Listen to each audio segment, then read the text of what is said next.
एक पल में करोड़पति से भिखारी। कल्पना कीजिए, आपकी पूरी जिंदगी की कमाई 1 सेकंड में खत्म। सब कुछ खो गया। आप क्या करेंगे? 300 BC, साइप्रस शहर। जीनो नाम का एक बेहद अमीर व्यापारी। उसके पास इतना धन था कि वो पूरी जिंदगी आराम से जी सकता था। लेकिन किस्मत को कुछ और मंजूर था। फोन्सिया से पिरायस की यात्रा। अचानक समुद्र में भयंकर तूफान। उसकी नाव डूब गई। सारा माल, सारा धन, सब कुछ समुद्र में समा गया। एक पल में अमीर आदमी गरीब हो गया। अब सोचिए, आप जीनो की जगह होते।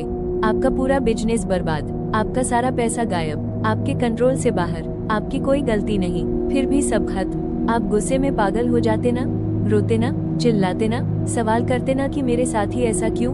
भगवान ने मेरे साथ धोखा किया। जिंदगी अन्याय है। लेकिन जीनो ने क्या किया? कुछ भी नहीं। बिल्कुल शांत रहा, एकदम ठंडे दिमाग से, क्योंकि जीनो कोई आम आदमी नहीं था। वो स्टोइसिज्म का जनक था। और यहीं से शुरू होती है एक ऐसी कहानी जो आपकी जिंदगी बदल देगी। सुनिए ध्यान से।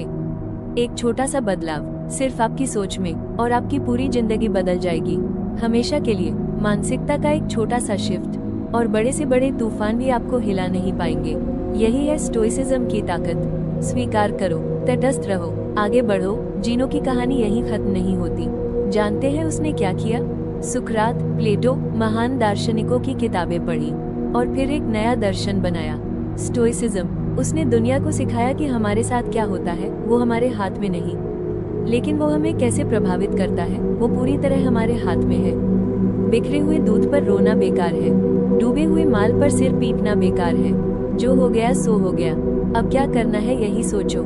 रुकिए, अब आप सोच रहे होंगे, स्टोइक मतलब जो कुछ भी फील नहीं करते, जो रोते नहीं, जो दुखी नहीं होते? गलत, बिल्कुल गलत। ये सबसे बड़ी गलतफहमी है। स्टोइसिज्म सिर्फ इमोशनलेस होना नहीं है, ये जीने का एक तरीका है, दुनिया को समझने का एक नजरिया है। ये हजारों साल पुराना ज्ञान है, लेकिन आज भी उतना ही काम का है। शायद आज तो और भी ज्यादा जरूरी है। स्टोइसिज्म हमें क्या सिखाता है? सुनिए, नकारात्मक अनुभव आएंगे, दुख होगा, तकलीफ होगी, लेकिन उन्हें प्रोसेस कैसे करते हो यही मायने रखता है। उन नकारात्मक इमोशंस को विचारों में बदलो, और फिर उन विचारों से नया दृष्टिकोण बनाओ। दृष्टिकोण ही सब कुछ है दोस्तों। आप चीजों को कैसे देखते हो यही आपकी जिंदगी तय करता है। अब सुनिए यह बात। स्टोइक्स सार्वजनिक जगह पर इकट्ठा होते थे, खुली जगह में। क्यों? क्योंकि वे मानते थे कि यह ज्ञान सबका हक है। अमीर हो या गरीब, राजा हो या गुलाम, सबको ये सीखना चाहिए। इसीलिए उन्होंने स्कूल की 4 दीवारी में बंद नहीं किया, महलों में छुपाया नहीं, सबके साथ शेयर किया। और देखिए क्या हुआ। गुलाम से लेकर सम्राट तक सब स्टोइक बने। एपिक्टेटस एक गुलाम था, लेकिन बना महान स्टोइक। सेनेका एक बड़ा राजनेता था, वो भी स्टोइक। और मार्कस ऑरेलियस पूरे रोमन साम्राज्य का सम्राट, दुनिया का सबसे ताकतवर इंसान, वो भी स्टोइक। सोचिए, गुलाम और सम्राट दोनों एक ही दर्शन को मानते थे, क्योंकि स्टोइसिज्म किसी को अलग नहीं करता, सबको एक मानता है। इसीलिए स्टोइक्स ने कॉस्मोपॉलिटन शब्द बनाया, मतलब दुनिया का नागरिक। आज हम मुंबई, दिल्ली, दुबई, न्यूयॉर्क को कॉस्मोपॉलिटन कहते हैं ना? ये शब्द स्टोइक्स ने दिया। और सुनिए ये, जब औरतों को पढ़ने की इजाजत नहीं थी, जब औरतों को दर्शन सीखने से रोका जाता था, तब स्टोइक्स ने क्या किया? उन्होंने कहा नहीं, ये गलत है। मुसोनियस रूफस ने कहा औरतें भी पुरुषों जितनी ही सक्षम हैं, उनमें भी वही गुण हैं, तो फिर उन्हें क्यों रोका जाए? और स्टोइक्स ने महिलाओं को खुलकर सीखने दिया। उस जमाने में जब ये सोचना भी खतरनाक था। अब आता है असली सवाल, लोग स्टोइसिज्म क्यों अपनाते हैं? जवाब सुनिए, क्योंकि जिंदगी अनप्रेडिक्टेबल है, कुछ भी कभी भी हो सकता है, और हमारी भावनाएं हमारे रास्ते में आ जाती हैं। असली बात यह नहीं है कि बुरा होता है, असली बात यह है कि अचानक बुरा होता है, सोचा नहीं था, इसीलिए दुख होता है। एक उदाहरण लीजिए, बारिश। बारिश अच्छी चीज है ना? पौधों को पानी मिलता है, मौसम ठंडा होता है, लेकिन जब आप बाहर हो और अचानक बारिश आ जाए और छाता न हो, तब कैसा लगता है? बुरा लगता है। क्यों? क्योंकि तैयार नहीं थे। तो फिर बारिश में हम रोते क्यों नहीं? क्योंकि हमें पता है बारिश आती है, यह नॉर्मल है। हम मौसम को कंट्रोल नहीं कर सकते। हाँ, ये बुरा है, लेकिन गुजर जाएगा, रोशनी वापस आएगी। स्टोइसिज्म यही सिखाता है। उम्मीद रखो कि बुरा होगा, सबसे बुरे का सोचो, और मान लो कि यह हो सकता है। तब जब वाकई बुरा होगा तो आप टूटोगे नहीं, तैयार रहोगे। अब सुनिए एक खास एक्सरसाइज, स्वैच्छिक असुविधा। जानबूझकर तकलीफ उठाना। रसोई के फर्श पर सो जाओ, गर्म पानी की जगह ठंडे पानी से नहाओ, कुछ दिन सिर्फ आलू खाओ, ऐसी चीजें करो। क्यों, पागल हो गए क्या? नहीं, यह आपको सिखाता है कि तकलीफ में भी आप जिंदा रह सकते हो, बल्कि अच्छे से जी सकते हो अगर मानसिकता सही हो। यह आपको मानसिक रूप से मजबूत बनाता है, भविष्य की मुसीबतों के लिए तैयार करता है। आज के जमाने में यह और भी जरूरी है। क्यों? क्योंकि हर तरफ विज्ञापन है। सोशल मीडिया पर लोग अपनी परफेक्ट जिंदगी दिखा रहे हैं। हमें लगता है हमारे पास यह नहीं है, वो नहीं है। अगर यह कार नहीं है तो खुश नहीं रह सकते। अगर इतने पैसे नहीं है तो जिंदगी बेकार है। ये सब झूठ है। हम कुछ नहीं जानते थे जब पैदा हुए, फिर घर में सिखाया, स्कूल में सिखाया, दुनिया ने सिखाया, और तीनों अलग अलग बातें सिखाते हैं। अब सवाल है, क्या हमें सब कुछ मानना चाहिए? अगर हम सब कुछ मान ले तो हम अपने लिए अवास्तविक अपेक्षाएं बना लेते हैं और फिर हम निराश होते हैं, असंतुष्ट रहते हैं। ये जीने का तरीका नहीं है दोस्तों। स्टोइसिज्म कहता है अपने लिए काम करो, सिर्फ अपने लिए, किसी को दिखाने के लिए नहीं, किसी को इम्प्रेस करने के लिए नहीं, बस अपने लिए। जब आप बाहरी चीजों से अपनी खुशी जोड़ते हो तो मुसीबत आती है। देखिए क्या होता है, हम खालीपन भरने के लिए बाहरी चीजें खरीदते हैं, महंगी कार, बड़ा घर, कभी कभी तो परिवार भी इसीलिए बनाते हैं क्योंकि लोग क्या कहेंगे। लेकिन ये सब बाहरी वैल्यू के लिए है, आंतरिक वैल्यू नहीं है। स्टोइसिज्म की चेतावनी सुनिए, अगर आप ऐसा करोगे तो आप अपनी खुशी बाहरी चीजों के हाथ में दे रहे हो, और बाहरी चीजें फेल हो सकती हैं, कार खराब हो जाती है, घर भूकंप में गिर सकता है, तलाक हो सकता है, ये सब हो सकता है। यहाँ तक कि मुफ्त चीजें भी एक कीमत पर आती हैं। जगह की कीमत, शारीरिक और मानसिक जगह की। महान दार्शनिक सेनेका ने लिखा था, कम के साथ रहना सीखो, तब आपके जीवन में उन चीजों के लिए जगह बनेगी जो सच में मायने रखती हैं। तो फिर करें क्या? अपनी खुशी कहाँ रखें? जवाब है अपने अंदर, अपने आंतरिक मूल्य में, इंसान के रूप में आप जो हैं उसमें, किसी भौतिक चीज में नहीं। अपना बेस्ट देने की कोशिश करो, चाहे जिंदगी कुछ भी फेंके। शांत रहो, क्योंकि सच ये है, हमारे साथ क्या होता है उस पर हमारा कंट्रोल नहीं है, लेकिन हम कैसे रिएक्ट करते हैं उस पर पूरा कंट्रोल है। यही है नियंत्रण की द्विपक्षीयता। स्टोइक दर्शन का सबसे महत्वपूर्ण सिद्धांत।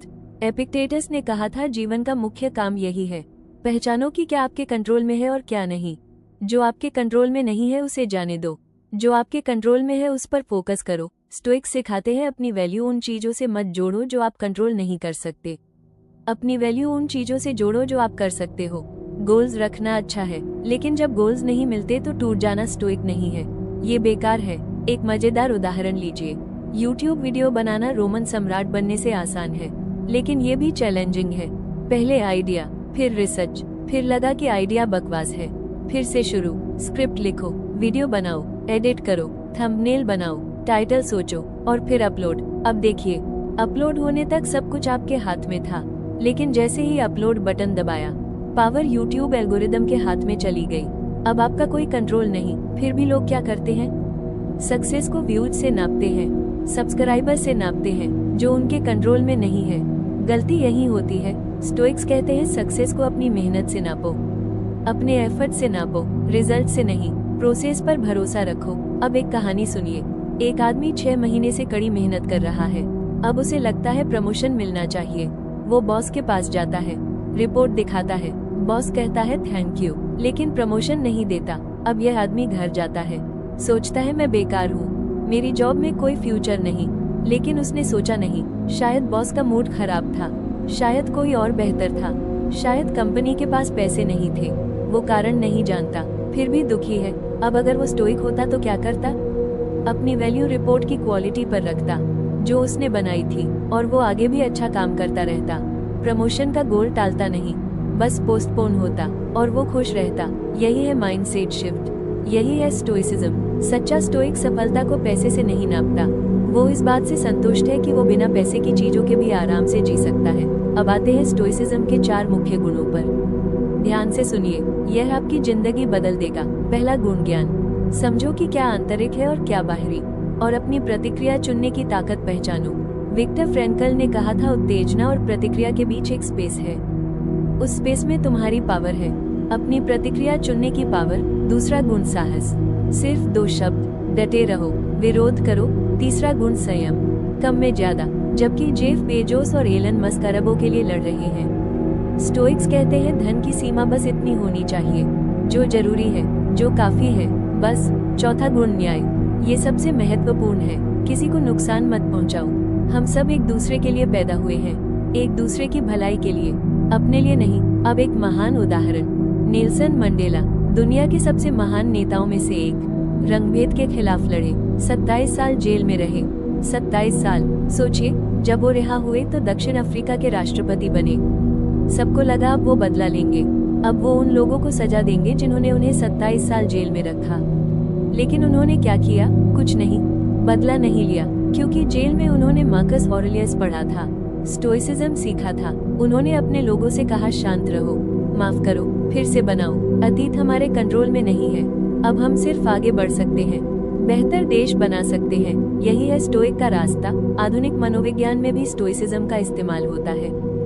REBT थेरेपी, लोगोथेरेपी, दोनों स्टोइसिज्म पर आधारित हैं। REBT क्या करती है? नकारात्मक विचारों की पहचान करो, फिर तर्क से उन्हें चैलेंज करो। जब आप समझोगे कि वो बेबुनियाद है तो उन्हें बदल दो। स्वस्थ विचारों से, लोगोथेरेपी कहती है, इंसान उद्देश्य से चलता है। सबसे अंधेरे वक्त में भी आप अर्थ ढूंढ सकते हो, खुशी ढूंढ सकते हो, बस अपना उद्देश्य पता करो।